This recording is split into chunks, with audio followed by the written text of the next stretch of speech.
Hello and welcome to another edition of Micks Mowers.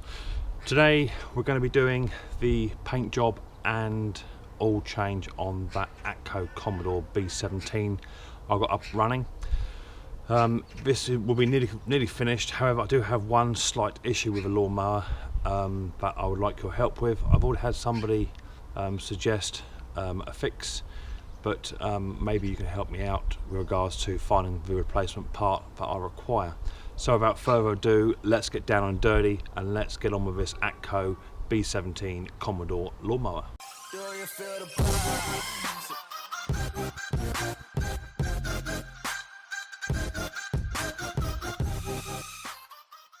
Right, and here it is up on the bench.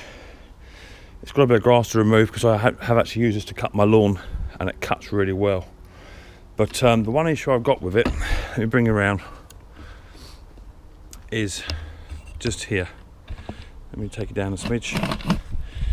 So it's that little tiny spring just here. As you can see, it's all bent. I have tried to straighten it out, but it's not having it. And the throttle and choke, I can't separate the two. It swings freely. So either it needs a new carburetor top, or does this actually come out? So if you can put in the comments below if that spring actually comes out or not. I'm really struggling with it. My only other alternative is to buy a new carburetor, which is going to be expensive, or to try and put a pin down in this to try and straighten this up a touch. I may be able to rig something else up, maybe put some springs off of here maybe, just so it stays in that position and you have to manually choke it. But any suggestions would be good, gents. That'd be fantastic. So what we've got on today is I want to do a paint job, sand down, a new pull cord because this is all frayed and showing its age. So I want to get all of this done today if possible. I have got a dentist in about 3 hours, so I may have to come back once the dentist is done. But I'm going to take this off, mask all the signs up, take all the panels off where I can, and get it painted. I'm going to be using a Amorite paint, so it's guaranteed for 5 years. 5-year protection on the smooth dark green, which this should look quite nice in that done when it's done. So let me get all the panels off and then we'll go from there. Let's make a start. So this one's been a bit of a hit and miss project. I've been carrying with other stuff and I really don't like to do that. I like to get all my stuff done in one hit, but with weather conditions and what have you, it just hasn't helped. But we'll get there. That's where this has been off for a little while.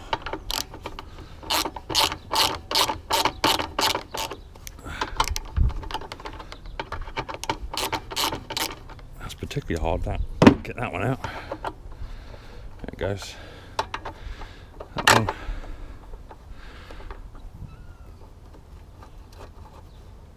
That's that one. So 2 of those. What else have we got? Oh, we've got some little tiny Phillips. Well, little tiny, quite big actually. Some Phillips heads here. One. And then 2 down here. Well, this is how it comes off. This is quicker and easier than the Atco 35S I had. That was particularly tricky. Let's have a look. No, yeah, lovely. Okay, so first things first, I'm going to do this pull cord. Let me just disconnect it off of a top arm off of here, and then we'll put a new pull cord on that.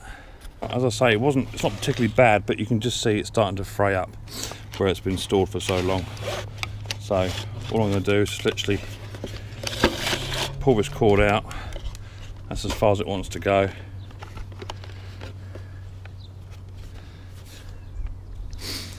That actually come apart from there. Ooh, be a bit careful with these, so you like to have your fingers. Don't think that just pulls out. Oh, I see, there's a little tiny split pin there. Got to undo that. That must push that bolt out to allow me to get access into it. So let me just tie a knot in this end of a string. I'll go and get a pair of long nose snips and undo that little clip. 2 ticks. Okay, so all I've done so far is just remove the split pin out of the centre, out of here. That then lifts off, and you've then got your two arms which go flat against the sides. You've got a little tiny spring. Then that bolt should then push through and come out the other side. It is there. And then hopefully, I need to be careful, I don't want to take the spring out and uncoil it all, so hopefully it'll all come off together. That's what I'm hoping, but I doubt it. Oh, I've got it. Let me undo this nut. Right, that's that undone. I can then pull that cord out, and that now leaves me with this assembly. So I've got the spring all encased inside here, and I can now unravel the pull cord. This spring is going to be constantly fighting me whilst I do this, so I can't actually see the cord on the inside, so it's going to have to be inside this casing. So I'm guessing if I let it just do its thing, let it uncoil itself,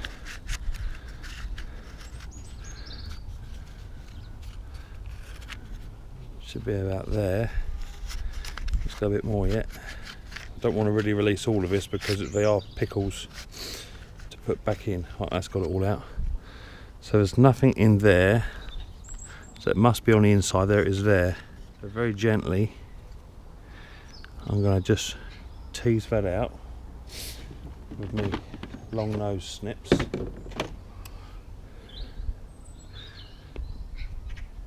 If I can get hold of it without ruining this spring, that's what I don't want to do.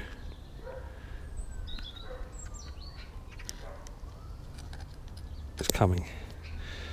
Get a bit of slack. I'm going to snip that off that end.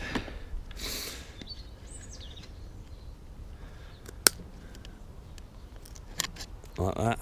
Take that back out, and then that can all sit back in where it belongs.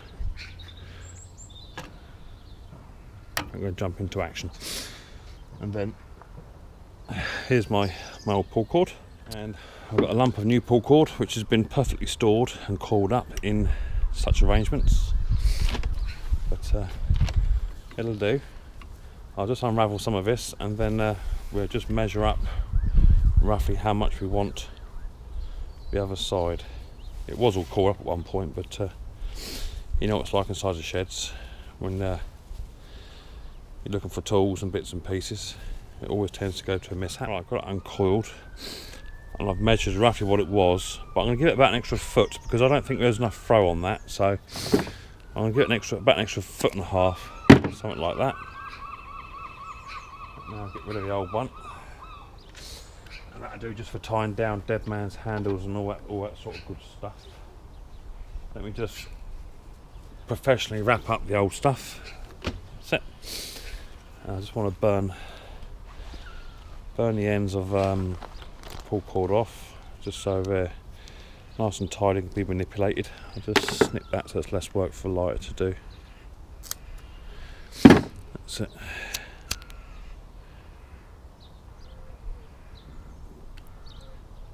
Lovely.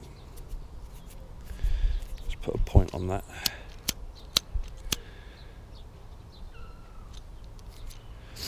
And same t'other end.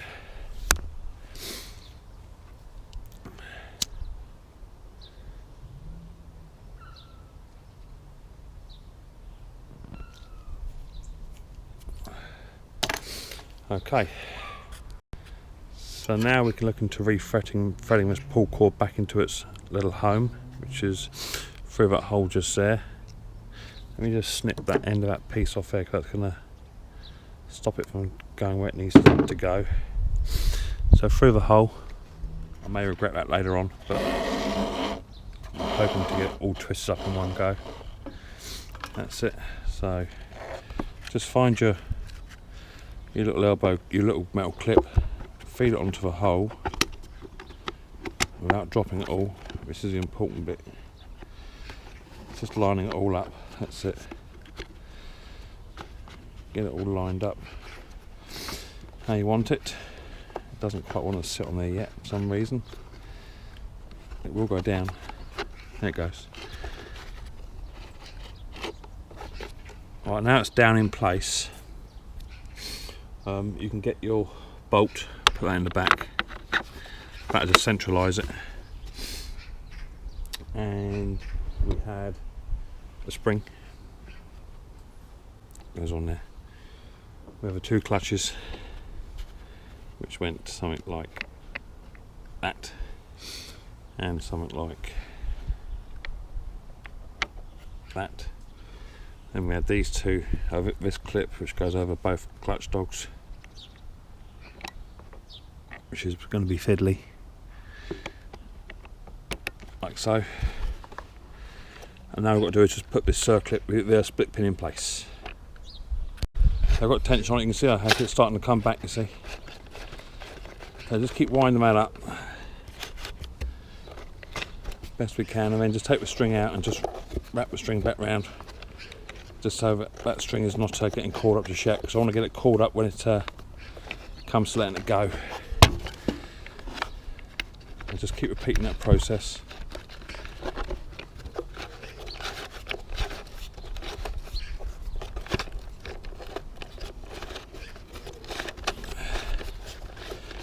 Trying to fight you all the time. My hands are getting away for a minute, just so I can get a decent purchase on it. I think I'm still getting that. And I just want to get that string back out, uncoil it.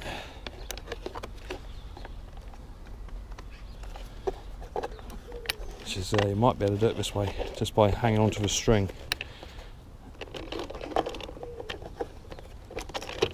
Right, that's it. That's as far as that wants to go, I would say. So now we can let go of the string ever so gently and let that recoil itself back in. That's it. Right, so now I've just got to reconnect these with this pin which has come out. So let me take the split pin back out and put this clip across the dogs there. Okay, with the split pin now in place, you can now see that's reacting, contracting it as it should be. So well happy with that, and I've still got an ample amount of pull cord left on the back as well. So I'll give it a bit of a clean out inside here, and then get that refitted. Actually, I'm going to leave it off because I've got to paint all this lot up now. So this is interesting because that pull cord assembly, you can actually still buy the attachment for that there. So that's like a backup, if you like. You didn't actually need to have that at all. You can just buy the piece that bolts onto these, or you can just wrap the pull cord around this section here. So that's good to know. But that plastic bit covers it up, which is a bit of a shame, really. But there you go, that's what it is. Right, so I'll give us a bit of a clean off, all general round tidy up, and then around the back here, I've got to undo these 2 here. And then around the front, I'm guessing there'll be some other kind of clips here somewhere to remove the top cover. I'm then going to mask all these stickers up so they don't get damaged, sand it all down, and then we can get on painting. Okay, to remove this top cover, there's 2 bolts at the back to undo, and then 1 bolt here and 1 bolt here. If you loosen this one just here slightly, that will then give you enough play just to lift the plate up, which is pretty good. So here's all your clutch assembly, just here. I don't know if you're getting that. I'm just sitting there pointing and talking. I don't know if you're even seeing it. So here's your clutch assembly for the blades and what have you. And by pulling in the lever, you can see the clutch assembly moving, and also for your drivers down the bottom here. So that's all working as it should do. I'm not going to go too in depth with removing any of this stuff, but pretty much you just loosen off here, and then that clutch system will then push backwards. But all I want to do is just give it a good tidy up, good clean round, a bit of a sand down, and then that can then be painted. And then along with this panel here, I should take these 2 nuts off, sand these down, and give that a paint. And then I believe the other side also, there should be some kind of panelling here. If not, it'll just be painted over. But let me get stripping down a bit more. I've got that first panel off, as you can see, and then we can continue. Right, so I've had a bit of clean already, and not surprisingly, the best part is the bit that's covered in oil. The engine looks nice and clean, so I'm happy with. And around the back, all nice and clean. So really, all it wants the panels painting, because don't forget half of this is going to be covered by the guarding anyway, so you're not going to see 3/4 of this. So I might just get away with just painting the panels, these bars, and the top handlebars as well, once I've sanded them down. So let me get sanding. And here's the inside belt and chain assembly. This all needs re-greasing. The teeth look really good. Chains in good condition. It's been loved without a doubt, but the grease is so hard now. So I'm going to cover this in petrol, give it a bit of a soak off, and then a blow off, and I've got some grease to put in there just to tidy that section up. But it all looks really good. The belt's in good condition. It's a little bit of fraying just there, but nothing I'd be concerned about. So that'd be another little job I've got to do as well, just to tidy that area up. I got the panel off and just started to gently sand down the areas. And it's not actually a bad colour match, to be fair. It's not far off it. Time that all goes off, which is quite good. Here we are so far. Side panelling's done. First coat only. Top bar's done, and the bottom bar.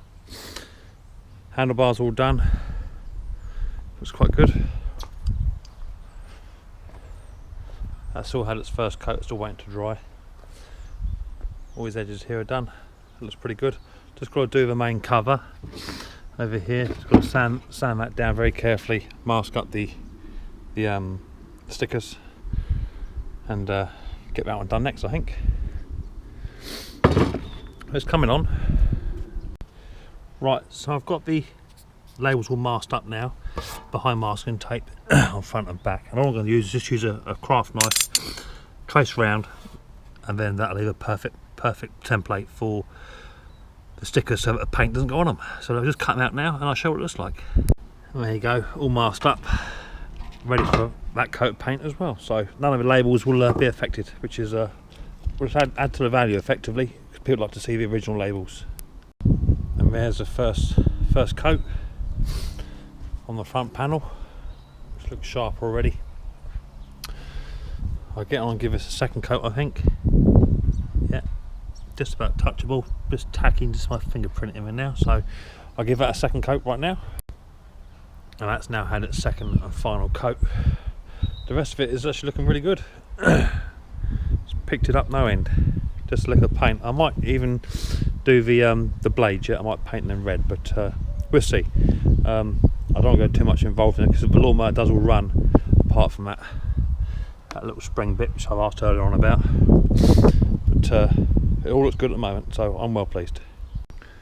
And that's the pull cord assembly now fitted back on.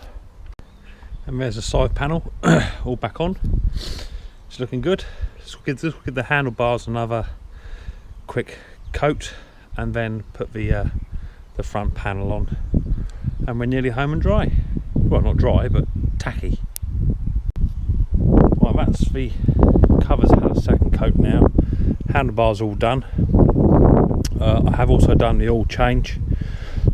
That's been done just by undoing that there and then tipping the lawnmower back. That's nice and simple. So just got to start putting it back together now, and this one will be nearly complete. I might do the something with the handles, so these are particularly bad.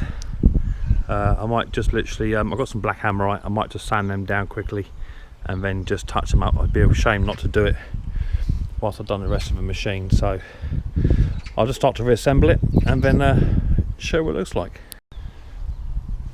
Right, I have been able just to bend that spring back just a touch. It was bugging me, so now it locks into place as it should. It's probably not the best fix in the whole wide world, but it is catching, so that'll work for now. Right, let's put it all together and see what it looks like. And there it is, all finished.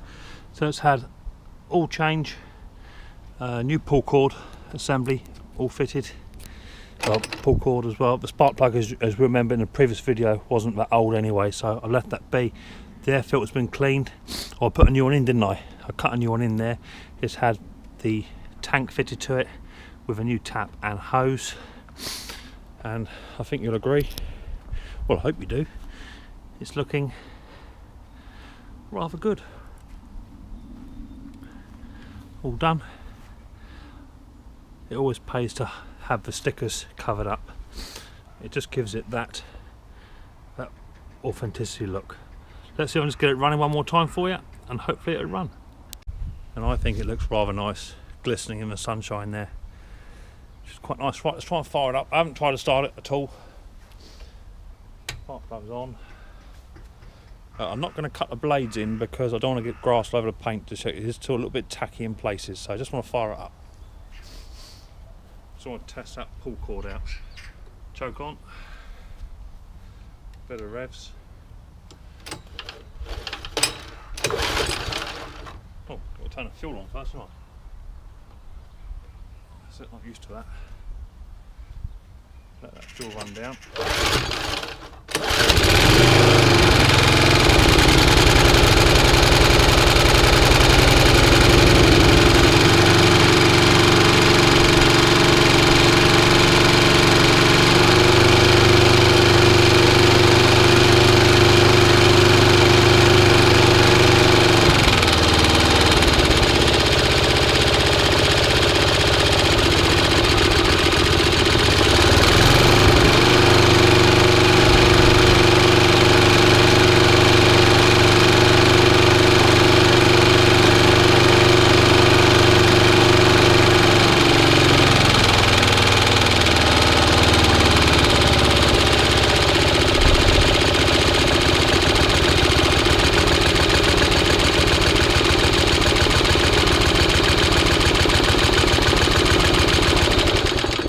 Okay, another fantastic result. So now this lawnmower is now up, running, and will be up for sale very, very shortly, and hopefully will make someone very, very happy.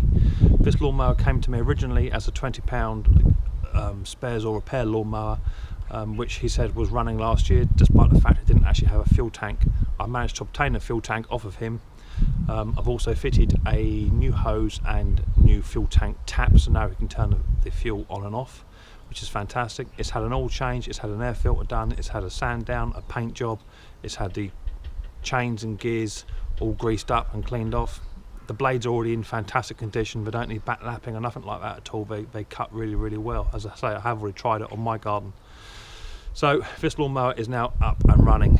The next project I'm looking forward to doing is another two-stroke job, but it's a hedge cutter, so I've got to get on and sharpen a hedge cutter for a gentleman that bought it in just the other week whilst he's away on holiday, so I must get on and do that. Hopefully you've enjoyed this edition of Micks Mowers, and I hope to see you all again very, very soon. Please leave a comment below regarding that spring choke on and off part on top of the carburetor. I'm happy with the way it is, but it's not right. Do those springs come out? I have tried to take them out, but every time I try to undo the spring, it sort of misshapes, and I don't want to sort of make it any worse than what it already is. Anyway, thank you very much for watching, and I'll catch you again soon.